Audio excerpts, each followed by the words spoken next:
All right, in three, two. It's been how long? A decade. Has it?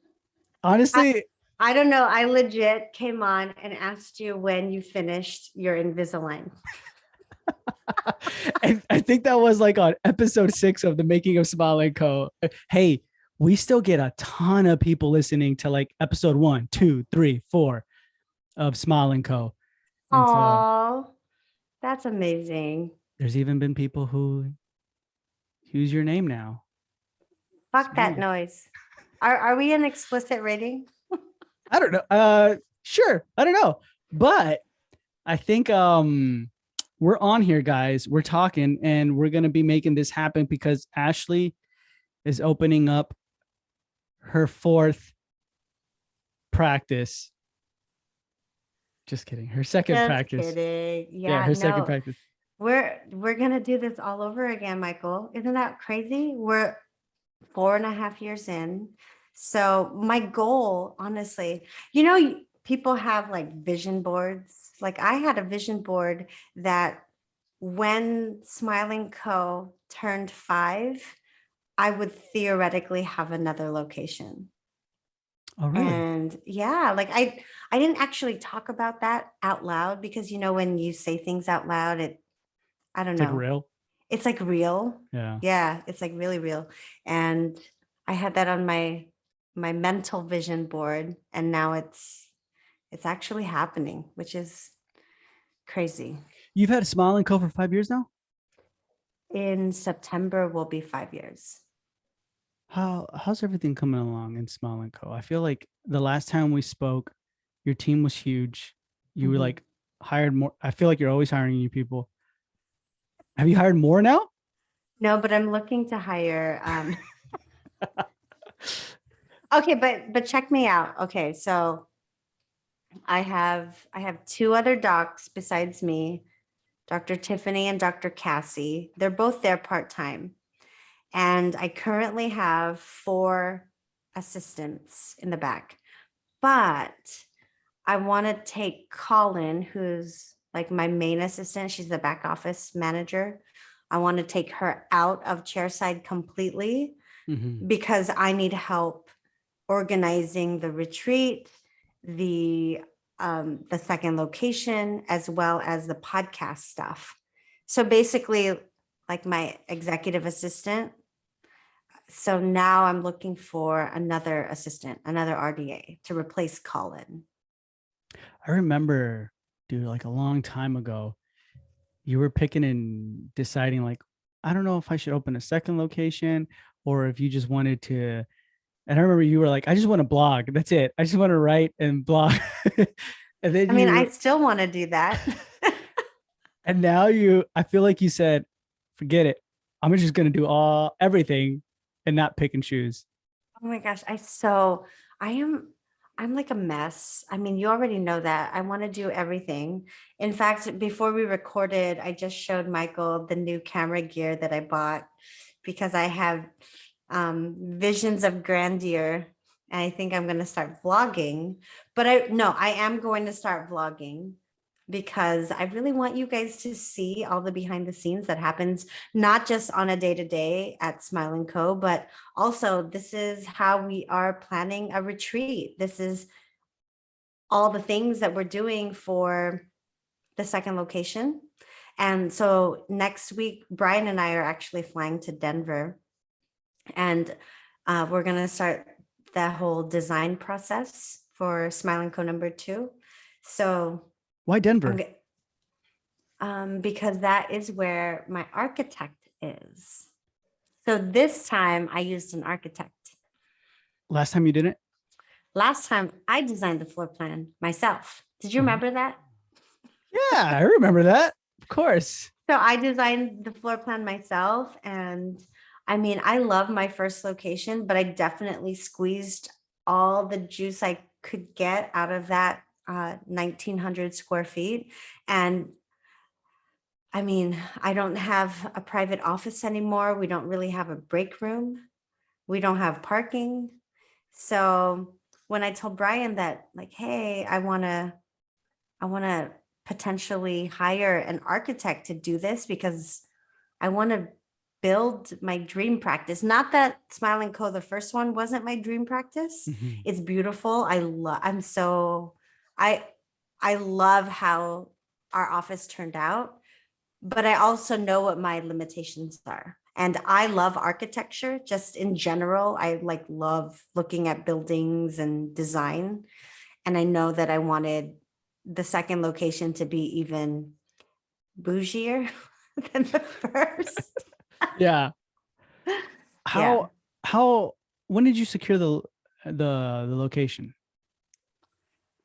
So funny you ask. I let's see. So we saw the building, was it July, June or July? And we submitted an offer the day before my birthday. So August 11th. And then they countered the offer. And then we agreed on the sales price late August. And we're supposed to close. So obviously we are buying the building. That's why I'm talking about it like that. We're scheduled to close on the building at the end of March. Okay. So it's it's official though, right? I mean, it's official. If I backed out, which is technically still a possibility, I would lose a significant deposit, which I don't want to do that. And I've also paid a significant amount for this architect. So I have a lot invested already. And I also put it out into the universe that we're doing another location. So I feel obligated to make sure that happens. But you want to? You want to, right? I want to open another location. Yeah. Yeah. Okay. Yeah. So really quick, I just want to ask, don't give me a range, give me specifics. How much was the architect? How much was the deposit? How much is the location? Oh my goodness. Okay, so the deposit that I have is, I think it's 25,000. So if I walk away now, then I lose that. That's for the building. Mhm. The architect. So the architect charges based off of square footage. So the building that we're purchasing is almost 3,800 square feet. So the way it rolled out was, it's like 86,000 for the architect. But that also includes all the, like the floor plan, the specs, so mechanical, engineering, all the things that I need to basically build. And then what Uh, was the other one that you how had much was the asked? whole building? Why you gotta be so nosy though, Michael? This is it. This is what this honestly, if you were to hear this, would you be like, dang, I want to know? You would want to know. Give me like a close about Range? range, a soup. Don't be like a million or one, or, you know what I mean? Dollar. Give me like a good close range. You've already gotten this specific. It's between 1 and 2 mil. Okay. One in, that's still kind of far. So is it more towards the 2 million side? Or no? That is all you're getting from me. Just between 1 and 2. It Okay. was not inexpensive, but I also live in California. So that's the price to play. So, and I refuse, well, I don't refuse. I just love owning the property that I know I'm going to invest in. Like Hmm. owning a dental office and building a dental office from scratch is no easy feat, as you guys know, listening. It's very expensive to plumb, get all the equipment. And once you're in, it's not like we can just pick up and move, like it's an investment. So, and especially during COVID, where I heard so many landlords that were just screwing over tenants, Mm-hmm. Mm-hmm. like I don't want that. I don't want that to happen to me. So, and I think it's a good diversification of your portfolio just to have more real estate. Yeah. Who's the name of your architect? Joe Architect. Is that for real? Yeah, That's his Joe name. Architect. The name of the architecture firm is Okay. Joe Architect. How'd you find him? Like, why'd you pick them all the way in Denver? So I actually was researching architects for location number one, Mhm. and I wanted to use them then. But of course, it's your first location. You have no money. Like I saw, so back then they had quoted me, I believe it was like 40 grand, which hindsight, that seems so cheap now. Or 30 grand. Um, but yeah, no, I found them, I think, just from random Instagram, Instagram searches. They do beautiful work. And that's what I want. I want a beautiful office. Okay. Okay, dude. This is gonna be. Have you already decided what bank you're gonna go with and everything like that? That's already.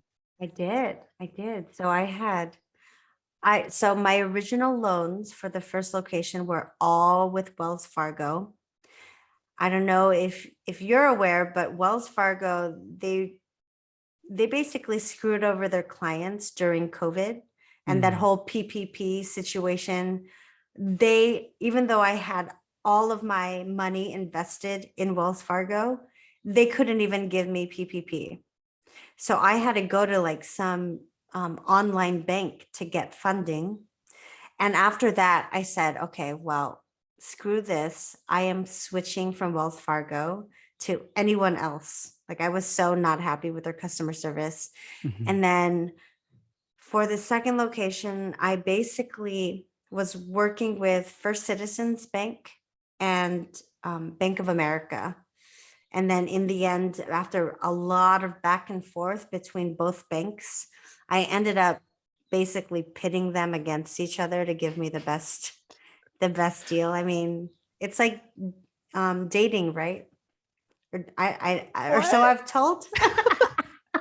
Ashley always dated two. Brian, what's happening here?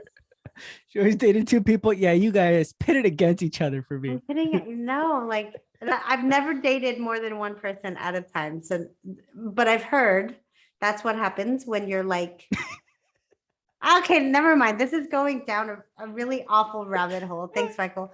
Um, what was I gonna say? So What, you pitted them against each other? I pitted the, oh my gosh, if they heard this, I mean they know because I was How do you, basically showing them whatever contract the other gave to me. okay, that's what I was gonna ask you. Like, how do you do that? Because I feel like you get a lot of leverage out of that, you know? You do.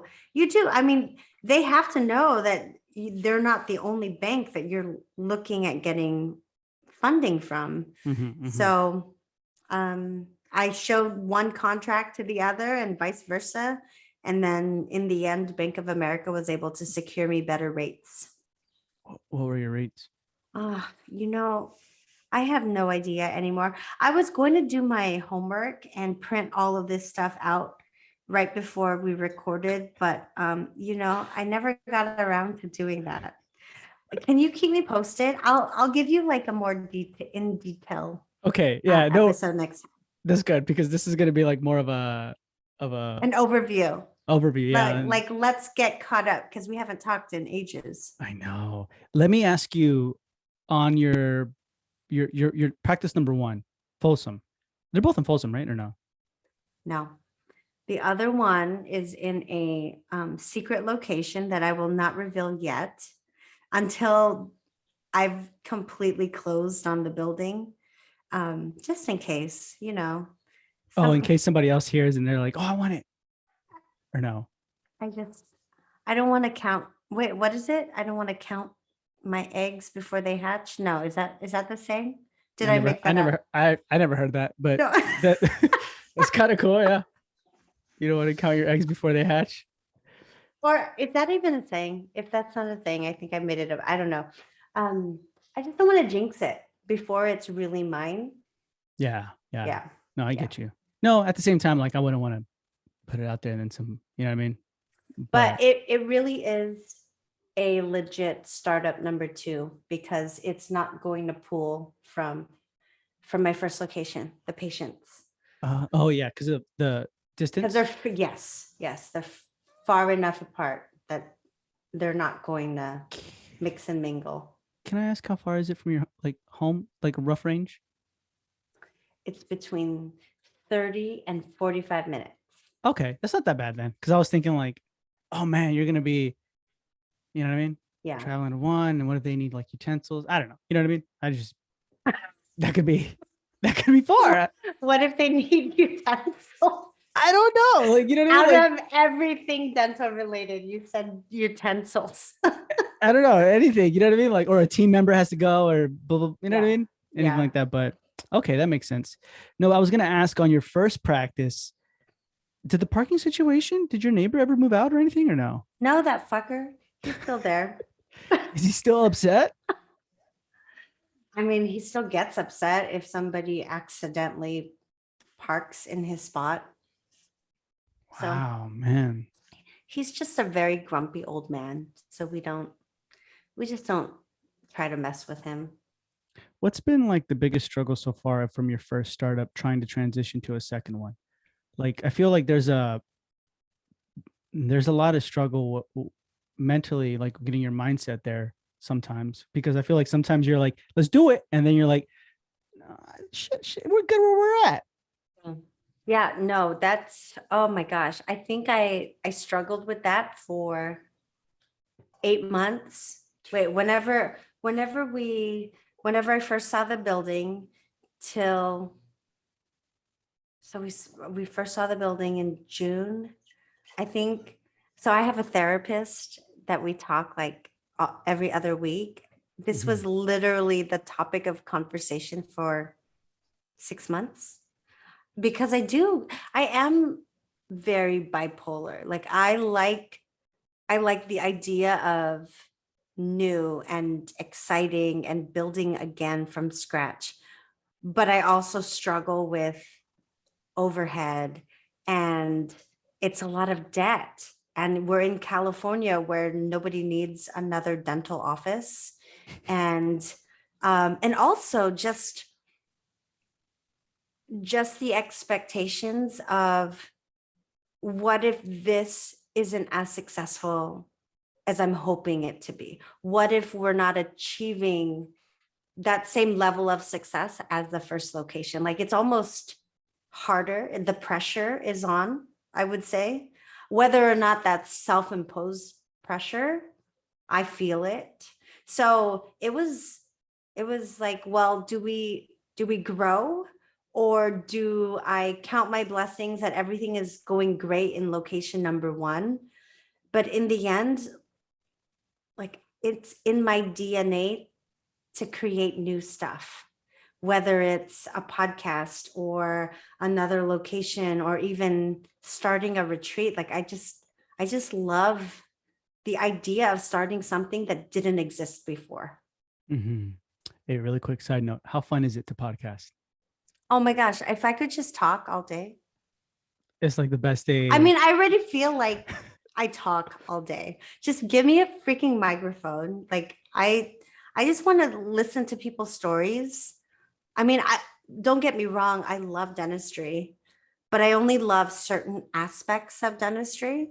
Like I love like changing smiles and seeing our patients' reactions to their new smile. But dentistry is hard. Dentistry is like, I mean, it's hard on your body, it's hard mentally.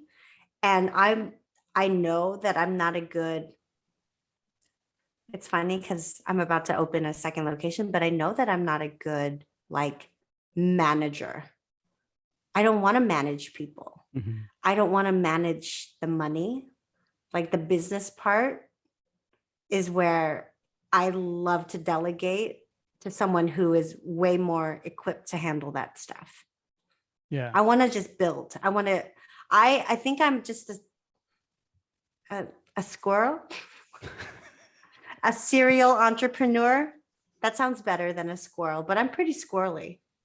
Like where you're, no, that makes a ton of sense, where you just want like, that's a lot of stress, but I mean, like at the same time, that's a lot of like where you just want to be in the building phases, right? You want to Yeah. create, Yeah. create.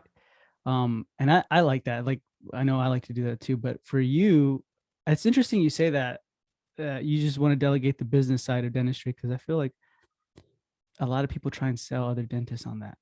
Mm, You know what I'm talking about? hmm. Like Yeah. where people are like, "Oh, I love it so much, the business side," and Mm. you, I think what I'm really good at, like, is what I have learned about myself over these past 4.5 years is that my job is I'm a people person. I love to connect, whether it's via podcast form or with new patients or what have you. And my role is to be in charge of our culture, to mhm, be in charge of building our brand. Um, I think that's what makes our office special. But all of the other things, like the overhead, all of the minutia, like the real, like, adulting, the real business stuff, yeah, I learned really early on that that is so not me. I need to hire out for, and if you're listening to this and you are thinking, well, I can't afford to hire someone to do this for me or to that for me, honestly, I am here to tell you, you can't afford not to. You have to get out of your own way. And Brian tells me this all the time. He's like, you need to get out of your own way. Like, you need to get out of your head. Like, okay, that making of video? I'm just going mhm. to tell you right now. The one that I shared to my story. So Brian actually made that. You know what I'm talking about, right? The startup. The one that I just put on my stories. That one? Yes. So Brian, I thought Studio 88 was made it. well, they made it, but then Brian did all of the editing and the cropping, and he made it Oh, like a nice, shareable nice, nice. Yeah, reel. yeah, So yeah. Brian does that stuff for me. And you know why? Because when I look at that video, I don't like to look at myself in that video. So I would never share that. So I told him, I said, well, I don't want to share that. He's like, you need to get out of your own way. Like, I'm my own worst critic. I don't ever watch videos of myself. Like, it's hard for me to promote. I don't Mm, know if you feel this at all, but it's hard thousand for me. percent. And, but I do it because if I don't get out of my own way, no one's going to know what we're building next. Hmm, hmm. I like that. Yeah, I get what you mean, especially when they're like, "Oh, you need to start doing more reels and like your Yeah. face and stuff like Yeah. that," and you're like, Oh my gosh, I hate it. I hate it so much. I hate the sound of my voice. as you create a podcast and start And vlogging. yeah. Oh yeah. No, it's legit. Like, whenever I see myself on video, I think, oh my gosh, like, that's what I look like. That's what I sound like. It's just weird. Yeah, it's okay though. I mean, But like we at all have to least, get out of our comfort zone, right? yeah. I feel like you have a lot of choices in there right now, like that you're making. You know what I mean? You're grabbing, and you know what? Sometimes which choice you make is not as important as actually making the choice and committing to it. So So true. So true. it's I, good I to. read a quote. I read a quote just yesterday. Better to grow slowly than to stand still, or something like that. I think I totally butchered that quote, but It's like the that's the egg. gist of it. I was gonna say this is like the egg quote that you just came up with. Hold on. You Uh, keep talking. Let me not butcher that quote. okay, because I was gonna ask a little bit more details about your first practice, and how that's kind of coming along. But I know I also asked you. Oh, hold on. Let me tell you. Uh, Be not afraid of growing slowly. Be afraid of standing still. yeah, that's true. I think sometimes it's like the first step we all make is like the hardest, right? We think here's the thing. Let me ask you this. Why are you afraid of putting your face out there and everything like that? Like I understand it's more like, oh, okay, you don't like the way you look or anything like that. But do you think 1,000 eyes are watching and are judging you, or is it more like you? I think it's both. I think, well, I'm always going to be my worst critic, but whenever you do put yourself out there, it's scary. And I don't want to be judged. I don't want I don't want like it's just like receiving a negative review, right? Like Hmm. that affects me so much. And it's the same thing. And it's the same thing, but worse now, I think, because social media is so big, Hmm. it's so widespread. Um, but I think that after interviewing so many women on the other podcast, the Little Black Dress podcast, Hmm. it's really amazing that a lot of women are so done with giving fucks about what anyone else thinks. Like it has been a recurring theme. Like this year is the year to give zero fucks. Sorry that you have to bleep out so many words. Uh-huh. No, but yeah, you're right. I think so. I like. I think if you care too much, you're never gonna do it. That's like that Never. Yes. Yes. analysis or paralysis by analysis type Oh of my deal. gosh, so much so. And do you ever listen to Mel Robbins? Yeah. Uh-huh. I freaking love her. Like, I think, I mean, she just talks about, so I just started rereading The High Five Habit. Have you read that book yet? No, she has the 5 second rule, right? Yes, Oh, that's yes, the only one which I've is read. a super good book. Hmm. And The High Five Habit, I think she just released it like this year, but it's basically high fiving yourself in the mirror, like whenever it's like just to give yourself validation because you feel stupid doing it. But once you start doing it, I swear it does something in your brain. Like it says, like, I see you, I accept you. And she basically talks about how when she looks in the mirror first thing in the morning, the first thing she notices is like the skin on her neck or the bags under her eyes, like all the things that we hate about ourselves. Hmm. And then we think that other people see that too. And so the whole book is about like learning to really embrace who you are and not really care about what other people think of you because quite honestly, nobody really thinks about you. Yeah, We are so in our own heads about ourselves, and it's so true. Like we don't have time to think about other people. I agree. Like, I think we think too many people are looking at us, judging us, and Mhm. everything when nobody's really thinking about us at Yeah, all. You know what I mean? yeah, But I like that. exactly. High fiving yourself. I'm gonna do that in the mirror. I In the know every mirror. morning, whenever like I wake up, my wife tells me, she's like, today's gonna be a good day. And I'm like, it is Oh, gonna be a good day. And yesterday I was like, I was having an off day, but she kept reminding me it's a good day. And I was like, that's true. So like affirmations like that are kind of nice, when yes. you're going through it. But anyways, drawing it back a little bit to your first startup or your first practice and the struggle of going to 1 to 2, right? When it comes to the business side of everything, what's the struggle for that? I think I will have more to tell you once our second location's actually open. Like, do you tell your team? Does your team know already? Are they like, do they Yeah. ask like, are you gonna let this place go? What's gonna happen? The so patients have already yes, the team knows. They were super excited. But then the first thing that they realized was that the team would now be split up. So then they got sad about that, which is like Oh, you're it kind splitting it of, up? well, my goal is to not necessarily hire a second team, at least right out of the gate, because then you're Mhm. just increasing your overhead. So It's my true. goal is to open up that office 2 days a week and then work in Folsom 2 days a week. And then hopefully one of my other docs would pick up more days as we grew the second location.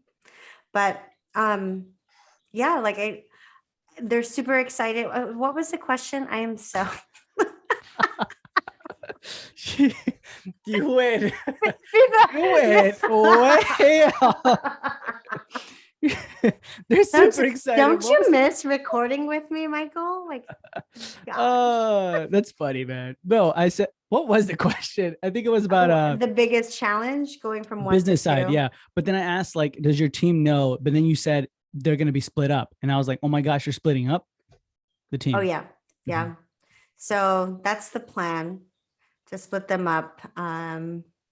But who knows? Like, what if we are not growing fast? What if we fail? Oh my gosh. See, then I go down this rabbit hole of Yeah, like, dude. why even do this? Like, You do. I remember I so you do did this a this. lot at the first one. Listen, Yeah. you know what would be a good exercise? Actually, I don't know. Maybe you should ask your therapist, but I think this would might be listen to your first episodes. Oh no, I can't listen. Why? Yeah, I can't watch, like, I can't listen. It just gives me anxiety. Why? Remember when I said like I don't like the sound of my voice or Yeah, but what have you started? What have you started like this is like an exercise. Like you're like, let me let me just see. start. Let me just see like cuz you could dude, this is like you're literally seeing you can see a pattern, right? You can see Mhm, what needs to be corrected. You can kind of mhm, see like but listen to it in the lens of like you're listening to another practice owner, right? And then you're like, oh my gosh, this is what I was thinking. This is what I'm doing the same thing. And look mhm. how things turn. Let me ask you really quick. How successful from 1 to 10 would you say is your first practice? 10 being like, oh my gosh, does anybody want a duplicate of my thing? Because you're going to be successful. Overall, Mhm. I would say we're at 9. How much is your overhead? A lot. Give me a really good range of how much your overhead is. Between $1 and Stupid. Like, is it 65%? well, okay, so it's different. I feel like we're still in growth mode.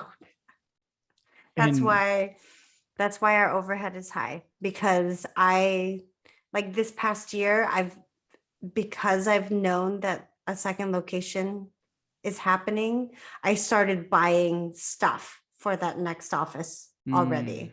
So if I didn't include all of that stuff, I would say, and if I took out my salary and my, because you don't, do you count associate salary in overhead? I don't I know. do. I mean, like, at least I'm just speaking about my own thing. I even count my salary, but maybe I shouldn't. I don't know. I don't know. Um, I would say we're at 70%. That's not. But you know, like I do things like I just replaced my carpet in my office. That's like 4.5 years old. Why? Because I didn't like the look of the carpet. So we put brand new tile in. Like I do shit like that just because I'm bougie. Yeah, But it it's works like though, right? I I have come to the conclusion that I do not fit that freaking mold. I don't fit the box of what a typical dental office is, of what a typical dentist is. Like I just want to do things my own way. So like that whole overhead situation, I really love technology and I Mhm. love a really beautiful office. And I believe that the design matters, especially in conveying a certain ambiance for your patients, for their experience. I Mhm. invest a lot in my education. Um, and we just do things differently in our office. Like I'm hella slow. I like to take my time. Like I could talk to patients for 2.5 hours. Yeah. You do where have I heard of that from? Dentistry differently. Somewhere. I don't know. Anyways, I understand that you don't fit the mold, right? But where's the boundary? Why put boundaries on yourself? There, I mean, I mean, you're right. Like, why on specific things? Yeah. But I mean, like, you know how like you need boundaries to say no, right? For example, that's a good example. Like, let's just talk about that really quick. Like, if you say that yes to everything, Yes. right, that then you never get anything done. So there's the boundary, right? When you say Mm-hmm. no, and Mm-hmm. sometimes you want to say no, Mm-hmm. but we kind of people please. So we're like, yeah, we can definitely do that, right? And then we were like, dang, I should have said no. Um, So kind of in the same scenario, like, and but in a macro perspective, where would the boundary be for you when it comes to doing dentistry differently? Okay, so I've thought a lot about this, and um, I don't know if I'm an oddball when it comes to this, but profitability isn't my end goal. Mhm. And I am fortunate enough to have an amazing husband whose income provides for our family. But I don't want to downplay the success that we've had in our office. Like Mhm. every dollar of profitability, not every dollar, but a good majority of whatever we have made profits off of, I invest back into the business because I always want to keep pushing and growing and adding not just tech for our patients, but I also want to be able to provide a culture and experience for my employees. So in the beginning, when I started this office, it was all about the patient. I wanted to be the best dental office there that could possibly be for our patient. And as I've evolved in the owner role, my personal mission statement, we were just at a conference not too long ago. My personal mission statement now is not so much the patient, but how can I create the best dental practice for my employees? Like, what would that look like for my employees to absolutely come to the office and love what they do? And how can I take care of them? Like, what does that look like? So now the goal is, how can we be profitable enough that I can now afford to give my employees 6 weeks paid vacation a year? What number do we have to hit so that I can offer um, the match of 401k and health benefits and all of these things? So as long as the business is profitable, patients are happy, but most importantly, I'm able to do the dentistry that I love, but also spoil the team. That is my boundary. If all of those boxes don't get checked, because if one will absolutely affect the other, right? Like if employees are starting to have if my employees are worried about money in my office, I'm doing something wrong. Does that make sense? Like if they're worried about how much they're gonna get paid? Yeah. Yeah. Like if if my employees are thinking like, well, I need to stay clocked in because otherwise I'm not gonna Mm, make rent, then I will feel that that is a failure on my part. yeah. And we are successful enough and profitable enough that I want to attract and keep talented employees until retirement. So that's the goal. So like in 2 years, Right. retirement. 2-year retirement Two, plan. what if you don't mind me asking, which I know you don't, so I'm just gonna ask, what is collections like right now? Like for per month, or Per month, yeah. we collected at least $5.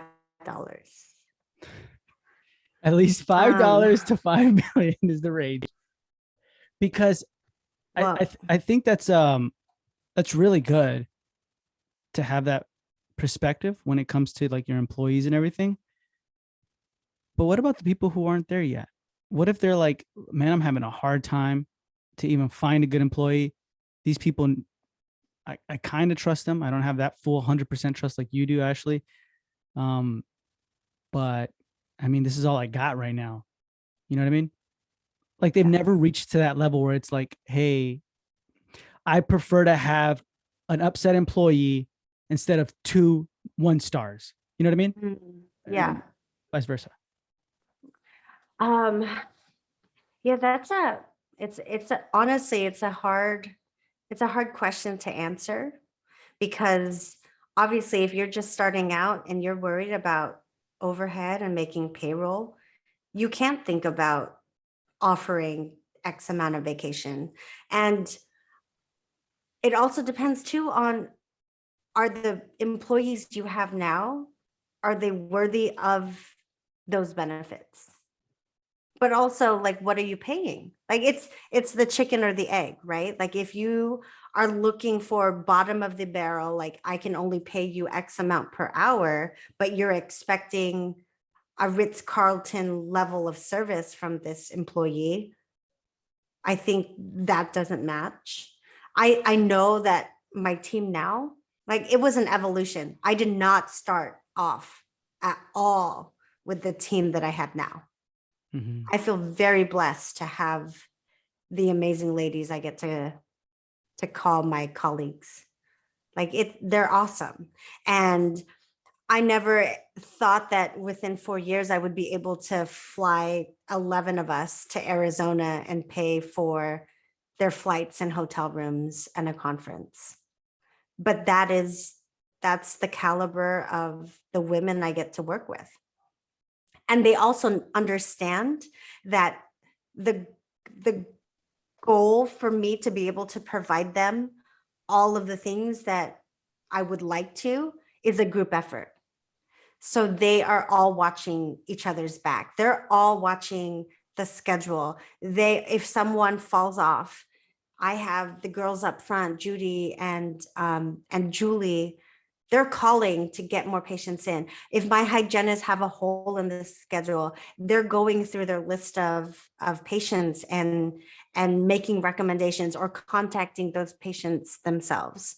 Like they're also talking to our patients about treatment before the doctors get into the room. They all know that it's not just reliant on me or the doctors to fill their schedules. Yeah. Dang, Judy's been the main, right? She's like stuck with you since opening day, huh? She's my MVP. Dang, because I remember your team before. You're right. It has Mhm, been like an evolution. It's kind mhm. of. I think some of us don't want to go through that pain. You know what I mean? We just kind of rather just sit there and. I think I think you have to go through that pain. I think that pain teaches you how to be better. Like what went wrong. It's like failure is inevitable. Like, let me ask you something. Have you ever had to let go of someone who was great personality but mediocre job? Like Oh mediocre at their yeah. job, meaning like Yes. they weren't toxic, you know what I mean, or anything like Yeah. that. Everybody loved them, but Yes. they were just kind of mediocre, and you kind of thought they're I'm keeping them because they still do this and this really good. Yes. Oh, 100%.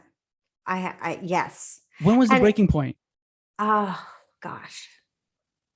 How did that happen? And when was the breaking point where you were just like, I gotta pull this trigger? Like you just thought of it on your own, or No, I think the breaking point was when it started to affect patient care. When things were getting dropped and like lab cases weren't checked in or things like that, when it started to really affect the patient experience, but also when it started to affect my level of sanity and being able to sleep at night.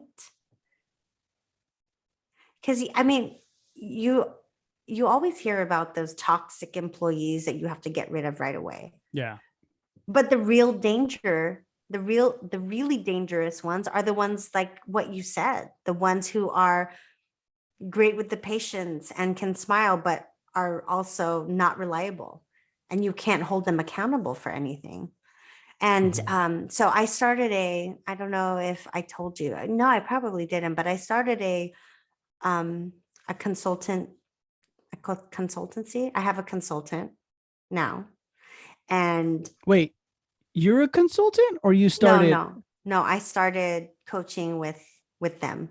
I won't tell you who. If you want, if you want to know the deets, message me directly and I'll give you more information. I'm confused. Hold on. Yeah. You are with a consultant? Like Yes. you're asking for their help? Yes. Or okay, I thought Yeah. you were a consultant. I was like, Yeah. my gosh, you never told me this. But anyways, Yes. No, I hired a consultant, and one of the do I know who it is? I don't know. Maybe. I don't know. Okay. I'll talk to you offline. But yeah, if you have any questions, just DM me, guys, if you're listening. So I love it because before they even got to tell me anything about my practice, they had a 5-hour call with me just to see what I want in my life. Like, where do I see myself? Like, what does the next 5 years look like? What does the next 10 years look like? And they also make you write down a list of all of your employees, Mhm. and you have to rate that employee on a scale of 1 to 10. And then in the exercise, they walk you through all of the different names. And if that person is not a 9 or a 10, they will tell you you need to really think about that person and whether or not that person deserves to be in your office. Wow. Now, did you thought about it and you're like, what made you say no, they don't deserve to be? So, level of passion for their jobs, like level of reliability. There's so many different like characteristics that you want in A plus performer on your team. And if that person doesn't check all the boxes, then whose fault is it that they're still in your office? It's yours. Like, you ultimately have the control. So the goal is, so they basically said, you're going to experience a lot of growth and a lot of changes, and you're going to make hard decisions in the next however long this consultancy is. But we want you to know that you deserve to have only 9s and 10s in your office. Man, that's I never thought about it like that, Mhm. where you I guess if like you feel like, oh, I don't deserve to have a 9 and 10, they're a good solid 7. Kind of makes you think like, how do you see yourself? You know what I mean? Right. No, You're like, okay. absolutely. I know the job market has been kind of crazy. So a lot of people are basically sucking it up. Um, but when things go back to normal, whenever that is, I don't know. Like, I really do think that we undercut ourselves a lot. We Mhm. don't think we're worthy of this or that, or we're always pushing off our quote unquote happiness until we achieve X. But why not start building your life around that instead of waiting for that to happen? Yeah, that's true. All righty, pimp. So this is a promo to the promo of the promo episode because when when Ashley's open up, I mean, well, we're gonna kind of be documenting a lot of things on this throughout this time, right? Like the startup retreat, Yes. Yes. everything else. Which, guys, if you haven't yet, join the Making of a Dental Startup Facebook group. That's where you guys will hear about a lot more. But we're excited, man. We're excited to hear more about everything coming along, your vision, the ups and downs. But yeah, anything else you want to mention? Um, no, it was good to finally connect with you, and I bought a vlogging camera, so hopefully I can get some video footage up and running for you guys to see the behind the scenes. I'm excited to do this all over again, and you would think that the second time around, it like I'd have more confidence under my belt. Like, I feel like a nervous Nelly all over.